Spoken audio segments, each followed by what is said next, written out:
신경으로 신앙 고백하겠습니다. 전능하사 천지를 만드신 하나님 아버지를 내가 믿사오며 그 외아들 우리 주 예수 그리스도를 믿사오니 이는 성령으로 잉태하사 동정녀 마리아에게 나시고 본디오 빌라도에게 고난을 받으사 십자가에 못 박혀 죽으시고 장사한 지 사흘 만에 죽은 자 가운데서 다시 살아나시며 하늘에 오르사 전능하신 하나님 우편에 앉아 계시다가 저리로서 산자와 죽은 자를 심판하러 오시리라. 성령을 믿사오며 거룩한 공예와 성도가 서로 교통하는 것과 죄를 사하여 주시는 것과 몸이 다시 사는 것과 영원히 사는 것을 믿사옵나이다. 아멘. 우리 찬송가 290장 찬양드리겠습니다.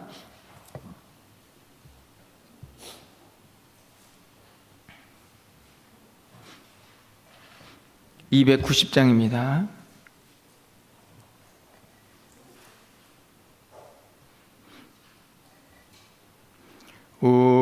우리는 주님을 늘 배반하나 내 주 예수 여전히 날 부르사 그 참 되신 사랑을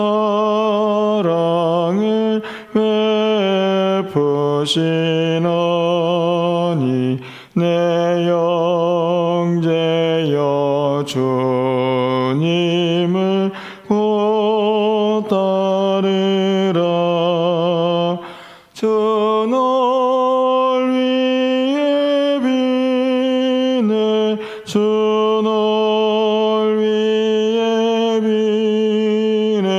주 널 위해 비네 항상 비시네.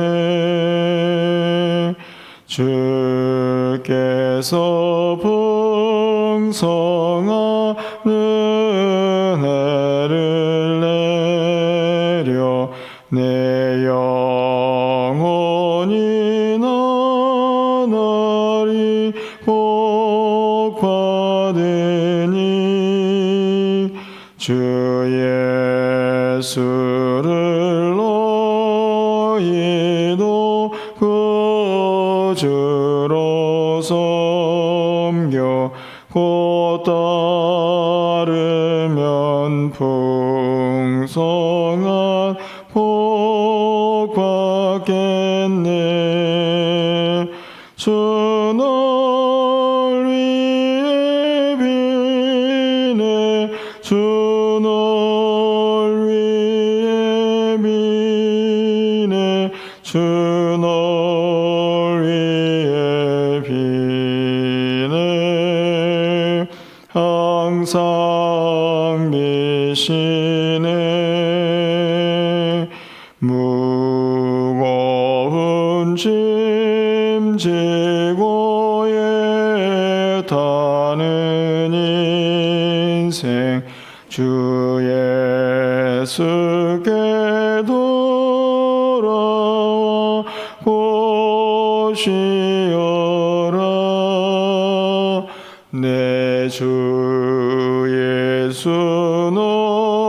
너희를 돌보실 때에 참 복락과 안위가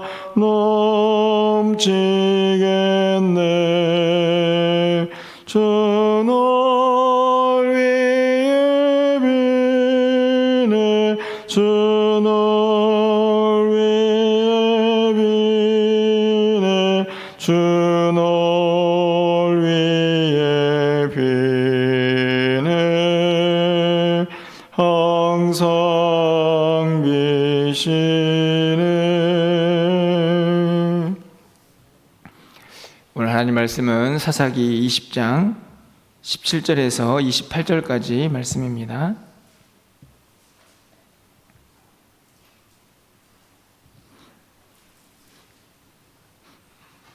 구약성경 397쪽에 있습니다. 사사기 20장 17절에서 28절까지의 말씀을 한 절씩 교독하고 마지막 28절은 함께 읽겠습니다. 베냐민 자손 외에 이스라엘 사람으로서 칼을 빼는 자의 수는 40만 명이니 다 전사라.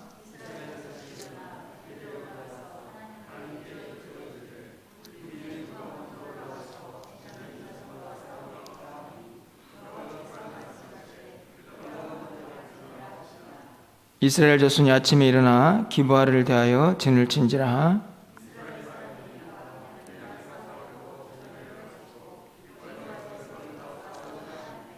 베냐민 자손이 기브아에서 나와서 당일에 이스라엘 사람 2만 4천 명을 땅에 엎드려뜨렸으나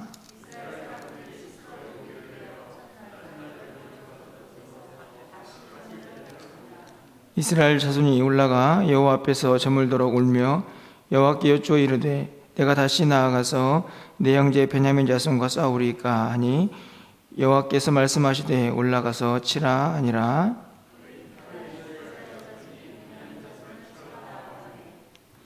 베냐민도 그 이튿날에 기브아에서 그들을 치러 나와서 다시 이스라엘 자손 18,000명을 땅에 엎드러뜨렸으니 다 칼을 빼는 자였더라.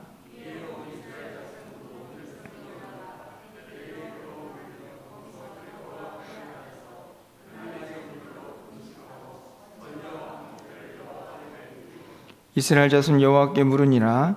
그때에는 여호와 언약궤가 거기 있고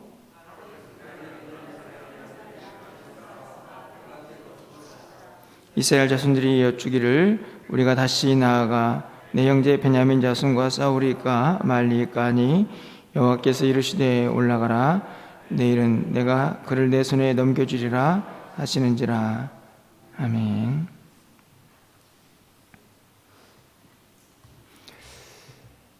가끔 우리가 세상을 살다 보면 헛수고를 하는 경우들이 있고 그래서 그 일은 하지 말았어야 하는데 하는 후회를 종종 하면서 살기도 합니다. 왜 그렇게 후회를 하며 살게 될까요? 여러 가지 이유가 있겠지만 그 중에 하나는 아마도 하나님의 뜻과는 전혀 상관없는 내 욕심과 또 내 생각을 가지고 어떤 일을 행할 때에 벌어지는 결과가 아닌가 하는 생각을 갖게 됩니다. 왜냐하면 오늘 본문에 있는 이스라엘 백성들의 모습이 딱 그러하기 때문입니다. 우리가 잘 아는 것처럼 17장 이하에서부터 계속 이스라엘 백성들이 왕이 없어서 자기의 소견에 오른 대로 행하는 그들의 모습을 보게 됩니다. 한 가정이 무너지고 또 한 지파가 무너지더니 이제는 온 이스라엘 백성들이 이 싸움의 소용돌이에 휘말리는 그런 모습들을 우리가 살펴보고 있습니다. 오늘 본문에 있는 배경은 너무나 잘 알다시피 레위인이 그 첩이 죽자 그 첩을 나누어서 각 지파에 보내고 그 첩의 시체를 받은 각 지파가 베냐민을 뺀 상태로 모여서 회의를 하게 되죠. 그리고 결국은 싸우자 이런 결론을 내리게 됩니다. 사실은 그 싸우자는 결론 속에는 베냐민 지파 전체에 대한 싸움보다는 그 기브아에서 못된 행실을 한 불량배들 그들을 좀 제거해야겠다라고 하는 그런 마음이 있었던 것 같습니다. 그런데 어찌된 일인지 베냐민은 이 제안을 거절하게 됩니다. 연합군이라고 할 수 있는 나머지 11지파가 제시한 그 제안을 거절하고 베냐민 지파는 싸우겠다 이런 결론을 내리게 되죠. 그래서 오늘 본문 17절부터는 이 연합군과 또 한 지파인 이 베냐민 지파가 싸움을 벌이는 장면이 기록이 되어 있습니다. 어제 살펴본 말씀이기도 하지만 오늘 말씀을 통해서 전체적인 내용으로 또 이 사건을 좀 정리해 보려고 하는데요. 어찌 보면 이 같은 나라 한 민족 간의 이 전쟁, 이 싸움, 왕이 없이 자기의 소견대로 살아가는 사람들의 끝판은 아닌가 하는 생각이 듭니다. 그 결과가 어땠을까요? 오늘 본문에 있는 본문 말씀을 보면 세 번 싸우게 되는데요. 첫 번째 싸움에서 연합군이 40만 명이 동원이 됩니다. 베냐민 지파가 2만 6천 명의 약 700명 정도의 특별군이 이렇게 세워지죠. 사실은 비교가 안 되는 싸움 아닙니까? 당연히 그럴 수밖에 없습니다. 11지파가 모여서 40만의 대군을 이루고 베냐민 지파 이제 홀로 용사들을 모집했으니 누가 봐도 이 싸움은 뻔한 그런 싸움이라고 할 수 있는데요. 이상한 일이 발생이 됩니다. 첫 번째 이 전투를 하게 되는데 그 전투에서 이 연합군이 대패를 하게 됩니다. 본문에 보니까 2만 2천 명이 무너졌다. 이렇게 기록이 되어 있죠. 굉장히 큰 숫자 아닙니까? 베냐민 지파의 용사들의 숫자와 비슷할 만큼 연합군에 엄청난 타격이 입혀지게 됩니다. 두 번째 싸움, 다시 전열을 갖추어가지고 싸움터에 나가는데 그때도 또 동일하게 엄청난 참패를 당하게 됩니다. 25절에 보면 18,000명이 땅에 엎드려졌다. 두 숫자를 헤아려 보니 딱 4만 명이더라고요. 40만 명에 4만 명. 숫자적으로 보면 11조다 이런 생각이 들었습니다. 4만 명이라는 데는 엄청난 이스라엘 자손이 같은 종족 간의 싸움으로 죽음을 맞이하게 됩니다. 세 번째 싸움이 시작이 되죠.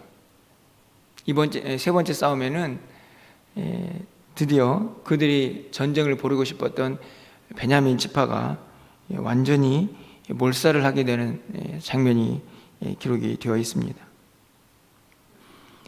다 죽고 600명만 남게 되는 상황이 벌어지게 되죠.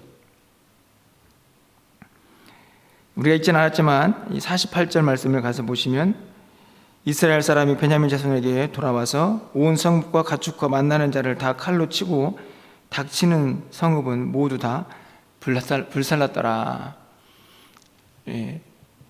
그냥 지파 전체가 완전히 쑥대밭이 되는 것입니다. 600명만 남아서 살게 되죠. 여러분, 이 승패에 승자가 있습니까? 여러분, 이 싸움에 승자가 있다고 생각이 드시나요?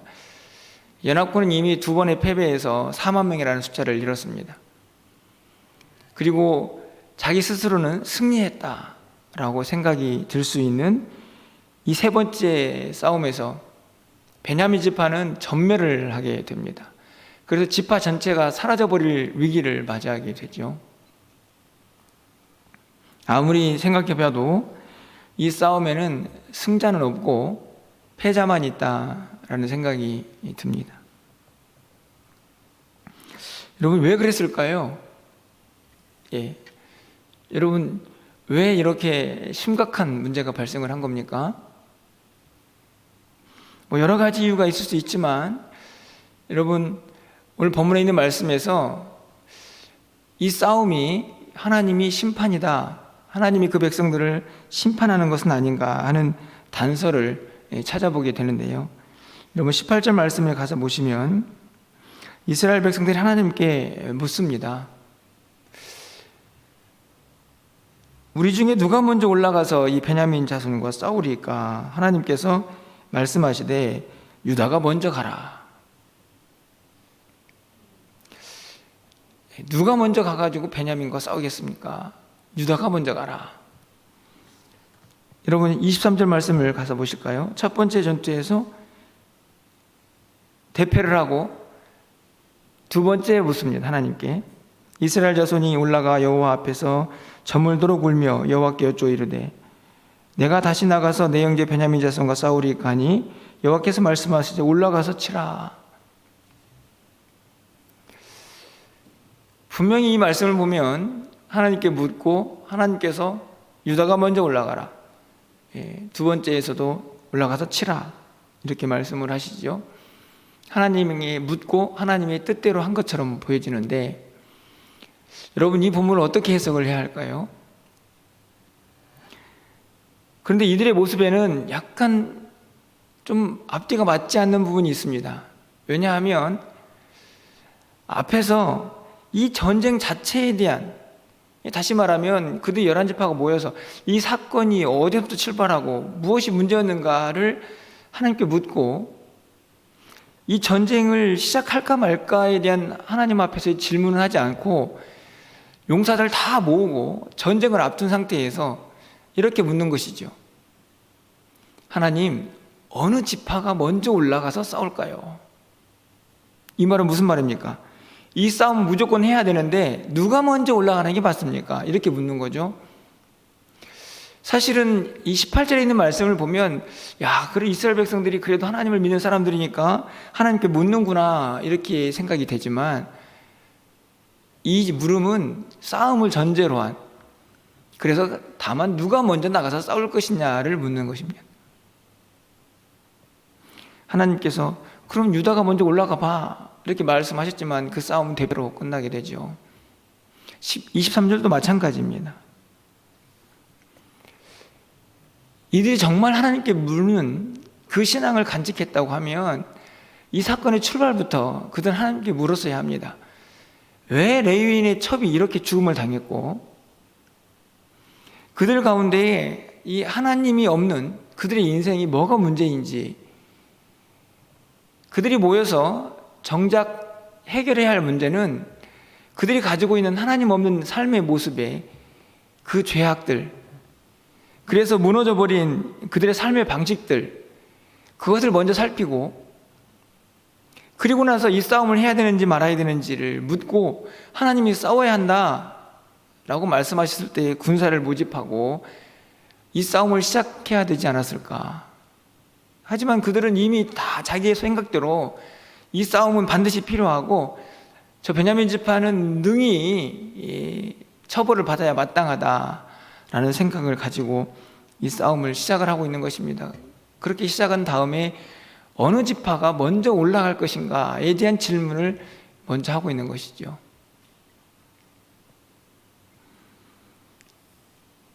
이들의 싸움 자체는 어찌 보면 하나님 없는 자기의 소견대로 행하는 그들의 모습을 그대로 드러내고 있다라는 생각이 듭니다.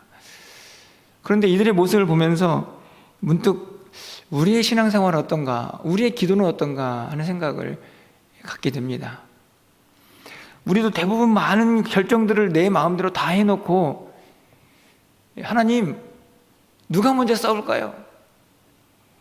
싸움은 이미 해야 되는데 그건 이미 결정된 일이고, 누가 먼저 올라가 싸울 것인가만 좀 가르쳐 주십시오. 저는 이게 우리의 신앙의 모습은 아닌가 하는 생각을 문득 하게 됩니다. 이 백성들이 애를 쓰고 있죠. 11지파의 연합군도 뭔가 해보겠다고 애를 쓰고 있고, 그 연합군과 대적하는 베냐민 지파도 애를 쓰고 있지만 제가 보기에는 둘 다 헛수고입니다. 그 이유는 단순합니다. 하나님 없이 뭔가 해보겠다고 애를 쓰고 있는 그 수고가 헛수고일 수밖에 없다는 사실을 분명하게 드러내고 있는 것이죠.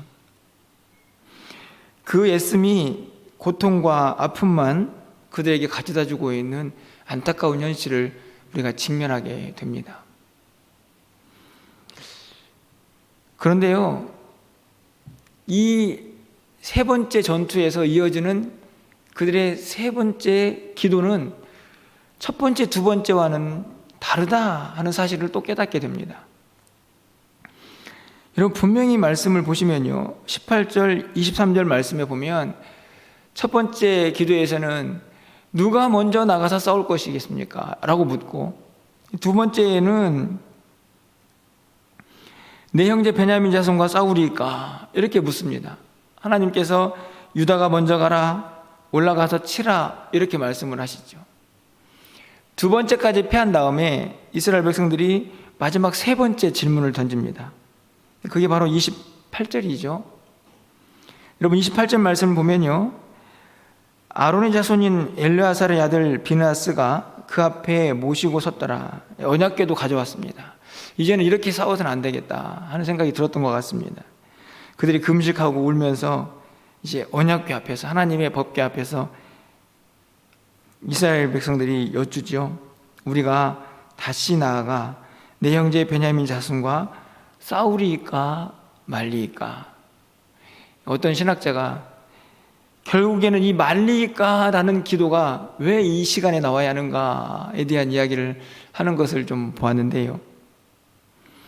그렇게 물었더니 하나님께서 이렇게 말씀하십니다. 내일은 내가 그를 내 손에 넘겨주리라. 앞에서 첫 번째, 두 번째 기도했던 내용과도 다르고 하나님께서 그들에게 응답하시는 내용도 다릅니다. 누가 먼저 올라가서 싸우겠습니까? 유다가 가라. 베냐민과 싸울까요? 올라가라. 이렇게 응답하셨던 하나님이 28절에서는 하나님, 도대체 이 싸움을 할까요? 말까요? 저는 처음부터 이렇게 질문을 하지 않았을까 생각이 듭니다. 연합군이 모이기 전부터 하나님, 베냐민을 어떻게 해야 합니까? 이 죄악을 어떻게 제거해야 합니까? 라고 물었어야 했을 텐데 그들은 두 번의 대패를 거듭한 다음에 세 번째에 하나님 앞에서 이렇게 묻죠. 싸울까요? 말까요? 제가 말씀을 드렸던 것처럼 한 신학자는 이 말까요? 말릴까라는 이 말 한마디를 왜 이렇게 쉽게 하지 못하는지 안타깝다 하는 해석을 하는 것을 보았는데요. 하나님께서 이 기도 가운데 뭐라고 말씀하십니까? 내일은 내가 그를 내 손에 넘겨주리라. 다시 말하면 이 전쟁에서는 반드시 승리하게 될 것이라는 약속의 말씀을 세 번째 하고 계십니다. 첫 번째, 두 번째 하나님의 응답과는 사뭇 다른 것을 볼 수 있죠. 하나님께서는 아마 한심하게 하나님 없이 자기들끼리 뭔가를 해보겠다고 하는 이 연합군도 그들에게 책임을 물어야 했고, 하나님 없이 무서운 악을 행하는 이 베냐민 자손들도 하나님이 심판을 하셔야 했던 것 같습니다. 승자 없는, 패자만 있는 이 싸움을 하나님께서 허락하신 이유라고 여겨집니다.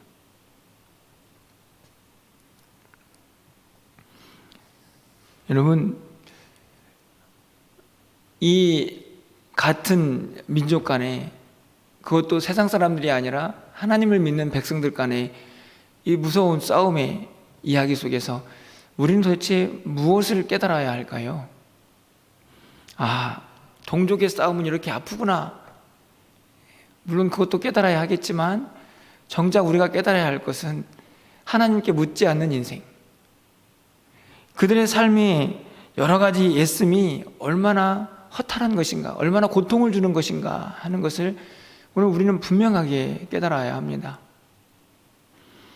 또 한 가지는 우리가 하고 있는 기도가 정말 처음부터 시작부터 하나님의 뜻을 묻는 기도인가, 아니면 내 마음대로 이미 다 저질러 놓고 결정적인 순간에 하나님 답을 주십시오, 이렇게 뭔가를 요구하는 그런 우리의 신앙은 아닌가 하는 것을 다시 한번 돌아보게 됩니다.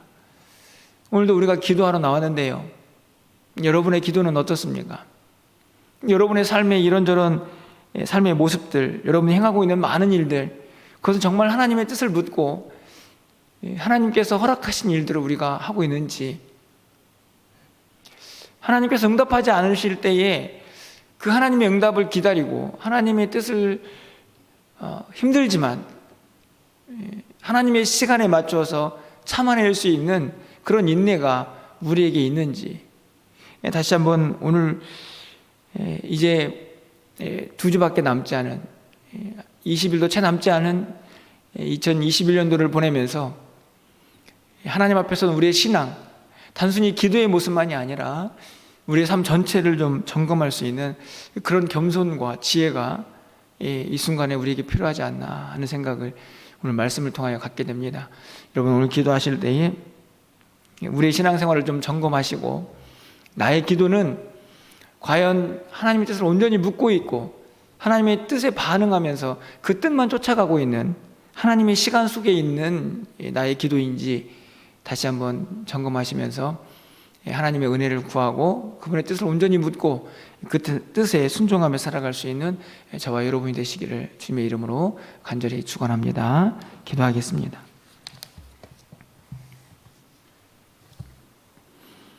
사랑의 하나님, 11지파가 모여서 한 지파와 전쟁을 하고 있습니다.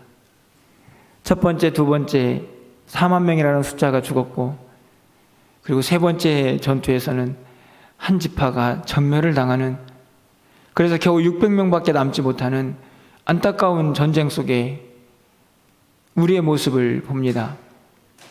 하나님, 우리는 하나님의 뜻을 묻고 하나님 앞에 기도하는 백성들인데 과연 우리의 삶에는 얼마나 하나님의 뜻이 펼쳐지고 있는지, 하나님의 뜻을 얼마나 추구하며 그 뜻을 실천하며 살아가고 있는지 다시 한번 말씀을 통하여 우리의 모습을 봅니다. 하나님, 혹시나 오늘 이스라엘 백성들처럼 대부분의 내 생각, 내 고집과 내 뜻대로 이미 다 해놓고 조금 남은 순간에 하나님의 뜻을 묻는 그런 어리석은 기도는 아닌지 우리 삶을 살피게 하시고, 지나온 시간들을 다시 한번 점검하며 하나님 앞에 겸손히 나아갈 수 있는 우리 모두가 되게 하여 주시옵소서.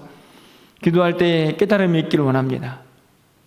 내 고집과 내 생각을 하나님께 아뢰면서 그것 좀 해결해 달라고 고집하는 우리의 인생이 아니라 겸손히 하나님의 뜻을 물으며 하나님께서 말씀하시는 그 음성에 귀를 기울일 수 있는 우리의 삶이 될 수 있도록, 우리의 기도가 될 수 있도록 주님 도와주시옵소서. 한 해가 다 마무리되어 가고 있습니다. 이런저런 결정들을 하고 또 이런저런 삶의 마무리를 또 지어야 할 시간들이 되어 있지만 여전히 우리의 생각만 가득하진 않은지 하나님 우리를 살피게 하시고 하나님의 뜻을 온전히 분별할 수 있는 지혜와 능력을 우리 모두에게 허락하여 주시옵소서. 코로나가 계속 확산되고 있습니다. 사랑하는 성도들 눈동자와 같이 보호해 주시고, 간절히 바라기는 우리의 예배와 우리의 일상이 멈춰지지 않도록 하나님께서 우리 모두에게 긍휼과 자비를 베풀어 주시옵소서. 거룩한 주일입니다. 사랑하는 성도들, 하나님 앞에 나와 예배할 때에 주의 은혜가 충만하게 하시고 하나님 이 한 날을 온전히 구별하여서 하나님을 기억하는 복된 날이 될 수 있도록 주님 도와주시옵소서. 이 한 주간 우리의 모든 삶을 주님께 의탁합니다. 우리가 해야 할 모든 일들 가운데 주의 은혜가 충만하게 넘쳐나게 하시고 하나님의 뜻만 나타날 수 있도록 주여 도와주시옵소서. 오늘도 우리의 기도를 들응답하시고 하늘문이 열려지는 귀한 시간 되기를 간절히 소망하고 예수 그리스도의 이름으로 기도합나이다. 아멘. 오늘도 말씀